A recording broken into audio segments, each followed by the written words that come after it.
Dr. Iman Sadri lost 42 pounds by cutting out bread, rice, pasta, pizza and fries, going from 201 to 159 and keeping it off, eliminating carbs with intermittent fasting. And he's on the line with us here to talk about his book, Master the Psychology of Weight Loss. How are you today? Great, thanks for having me on. So, what was it that actually prompted you to write this book? I mean, was it your own experience? Yeah, that's right. I, basically was able to lose 42 pounds and keep it off. And believe it or not, with virtually zero cardio, no extra, no running, just by changing what I ate. And I said, wow, I'm able to sustain this. 42% of Americans are obese, 71% are overweight. They need to know about, because you don't see any obese people living above 75 in a nursing home, let me tell you. That's true, isn't it? You never see an overweight old person because I guess they don't live that long. That's right. Yeah.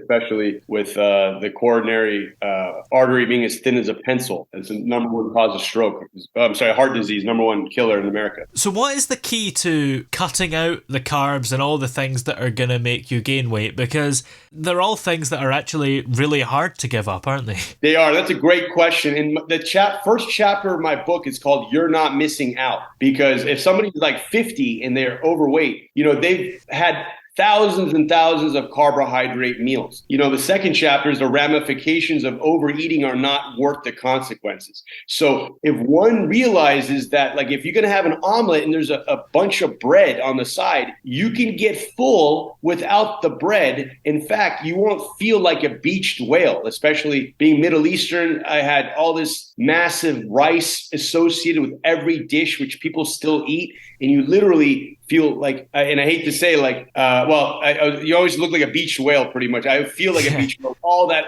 extra rice. But if you cut out the rice, you just have the meat, like the kebab and the side salad. It's like you're completely fueled and you don't feel so bloated. And you still need some carbohydrates, don't you? Because arguably, if you just had a salad and a little bit of meat, you might not feel very full and maybe feel like you haven't eaten. Yeah, that's right. And in my book, I put a bunch of disclaimers. Please check with a nutritionist and dietitian, because ultimately in the daily food intake, the vitamin requirements, basically there's carbs in asparagus, there's carbs in tomatoes, there's, people, beer makes you fat. Beer only has 15 grams of carbs. But ultimately, I drink beer every day, believe it or not. Even that's why I don't look like Ronaldo yet, but still I've maintained my weight at 159, and so, but a lot of that will come with just eating, pretty much have a medium-sized meal. That's kind of the key is, I do semi-intermittent fasting. Animals don't eat 3 massive meals a day. Breakfast, lunch, dinner. That's a human-made concept. And my book talks about, well, if you got kids, you don't need to sit there and have a massive meal at dinner time like the Last Supper at 8 p.m., especially if you're overweight. The key to weight loss is digesting oneself. They got extra fat on their body. If they don't eat at night, that extra fat is fuel. The body literally shrinks like a water balloon, which is the name of another chapter. And one of the key drivers of obesity can be poverty. And for a lot of people, it's just a lot cheaper to buy unhealthy foods. So how do you get around that and still lose weight if you're struggling to make a healthy meal? Great question. That's why the number 6 chapter of my book is called At the Drive-Thru. At the drive-thru, I gained, literally, I went to 201 pounds by eating a massive burger every day. At the very same drive-thru, I said, wait, what are some healthier options here? They got chicken salad, even cheaper than like a massive meal with burger and fries and a drink. They got the same exact menu meal, $6, $7 for a chicken salad and an iced tea. So technically, those healthy food options are really choices, and they're equally as expensive. Now, at vending machines, they don't have healthy options, and people shouldn't eat anything out of a vending machine. But in terms of grocery shopping, if I've done the research, honestly, if you eliminate the bread crackers and if somebody has pizza, don't have pizza, scrape the top of the pizza,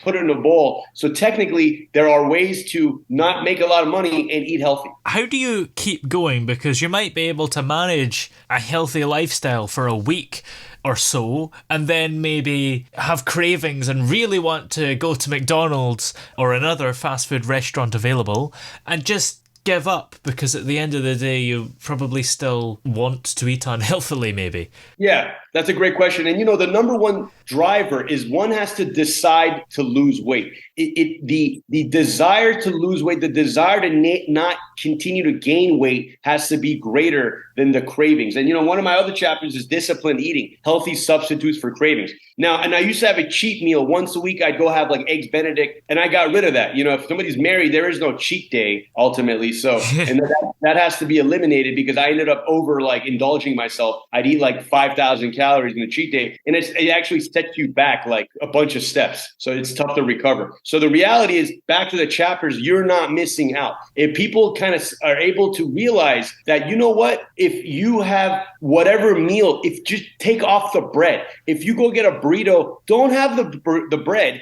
have a burrito bowl without the rice. So you kind of get to a point where you're like, you know what, there are a lot of kind of food options that are actually better tasting. And especially when you start getting to a point, even after like the first week, you start like kind of literally shredding extra weight. By your face becomes skinnier literally by day 5. And, again, check with a nutritionist, check my book, Master Psychology of Weight Loss, on Amazon. And it kind of walks you through all the details. But people know they have to have a salad at a drive-thru versus a burger. But the desire has to be greater. And it's possible to sustain it with the results you see. That's really the motivation that comes with it. Yeah. Obviously, there's benefits of losing weight in terms of you'll probably look better and feel better about yourself. But obviously, there's huge health reasons as well, aren't there? Absolutely. And obesity, being the number one killer in America, which it really is, it's a silent killer, ultimately leads to so many systemic health issues. I'm a dentist of 15 years, and people are like, well, what's a dentist talking about weight loss? Well, you eat with your mouth. And I'm a dentist who lost weight, and ultimately periodontal disease is related to diabetes, and diabetes is ridiculously prevalent all over the world. Obesity really didn't exist 50 years ago. If you look around, it's an extremely minor percentage. It's kind of shot up from late 70s to now. And it's only going to get worse, childhood obesity. And so ultimately, yes, absolutely. So many health problems. And people get dialysis 3 days a week. You got to go for 4 hours, dialysis 3 days a week because people have diabetes. Yet they eat the diabetes medication. They take it, but they go and eat a donut. That's like running on a treadmill and eating a pastrami sandwich. It's extremely counterintuitive. People need to start making healthier choices because they're not missing out. And you mentioned you're a dentist. Presumably there's some link between obesity and bad teeth because sugary things can damage your teeth as well. 100%. And, especially carbohydrates that stick to the teeth. And ironically, 10,000 years ago, before the advent of the agricultural revolution, cavities were less prevalent because there was no starch-related carbs. There were no refined sugar, and, back in the day, the jaw was bigger and it got smaller due to soft diet. That's why there's all these airway issues and crowding. Otherwise, everybody used to look like Tom Brady 50,000 years ago. And how much hope is there for people? I mean, is there some people who there's just no helping? If somebody's the most overweight person in the world, I guess they can maybe lose some weight, but realistically, is there any chance of them becoming a healthy weight again? What's funny is people used to say you should look like Brendan Fraser, and he's got that movie, The Whale. And there are people, and I literally have a picture. I pretty much almost look pretty similar to that, even though I think that guy was 600 pounds in the movie. Even somebody like that, and of course you got to check at that point with a dietitian and a nutritionist. But ultimately, if one does not consume food, and just about everybody listening to this probably has a little bit of extra fat on their body. That extra fat is their dinner. That extra fat, if they're is like, I have a buddy, he looks like Barney from The Simpsons. I hate to say this guy's like, and he's got a stomach's bulging out. And the other day, we're friends to a point where I could kind of tell him stuff like that. I'm like, listen, he's like, I'm starving at like 10 p.m. and his stomach is sticking out, like literally looks 10 months pregnant. And I'm like, brother, that right there, that's your dinner right there that you're holding on to in your stomach. That's your dinner, bro. You don't need to eat. So, and that works. That the science of intermittent fasting, that is the key to weight loss. That's how I lost weight, by not like literally just digesting myself because of the extra fat I had. And I'm 42, but people tell me I look like 33 at this point. In fact, when I was 31, I literally looked 50. I looked 20 years older than I was. So a lot of benefits to losing weight. Have you got any more books on the way after this one? You know what? Yeah, man. I actually have written another book. It's a children's book called It's actually also on Amazon. It's a hell of a story. It's called Faramoosh, the story of the forgetful mouse, about a blind mouse. I'm sorry, about an orphan mouse who has amnesia, trying to win cheese for his orphanage, but he's struggling in school and he doesn't do well in this practice maze, and he's discouraged. The winner of this big maze race among all the mice will win free cheese for their family, and here's his chance, but he's doing poorly. He learns about a blind mouse who won the same maze race 50 years earlier, who ultimately becomes his mentor. He's like, wait a second, a blind mouse can win a maze. I only have amnesia. So he becomes his mentor, and it's about